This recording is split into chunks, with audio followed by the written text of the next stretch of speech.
يا أيها الذين آمنوا كتب عليكم الصيام كما كتب على الذين من قبلكم لعلكم تتقون أياما معدودات فمن كان منكم مريضا أو على سفر فعدة من أيام أخر وعلى الذين يطيقونه فدية طعام مساكين فمن تطوع خيرا فهو خير له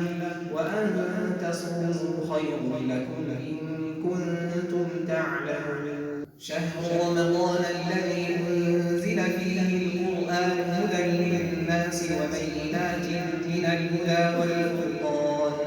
فمن شهد منكم الشهر فليصمه ومن كان مريضا أو على سفر فعدة من أيام أخر يريد الله بكم اليسر ولا يريد بكم العسر ولتكملوا العدة ولتكبروا الله على ما هداكم ولعلكم تشكرون وإذا سألك عبادي عني فإني قريب أجيب دعوة الداع إذا دعان فليستجيبوا لي وليؤمنوا بي لعلهم يرشدون أحل لكم ليلة الصيام الرفث إلى نسائكم هن لباس لكم وأنتم لباس لهم علم الله أنكم كنتم تختارون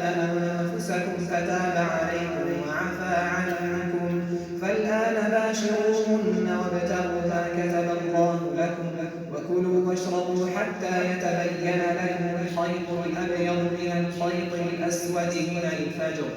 ثم أتموا الصيام إلى الليل ولا تباشروهن وأنتم عاكفون في المساجد تلك حدود الله فلا تقربوها كذلك يبين الله آياته للناس لعلهم يتقون ولا تأكلوا أموالكم بينكم بالباطل وتدلوا بها إلى الحكام لتأكلوا فريقا من أموال الناس بالإثم وأنتم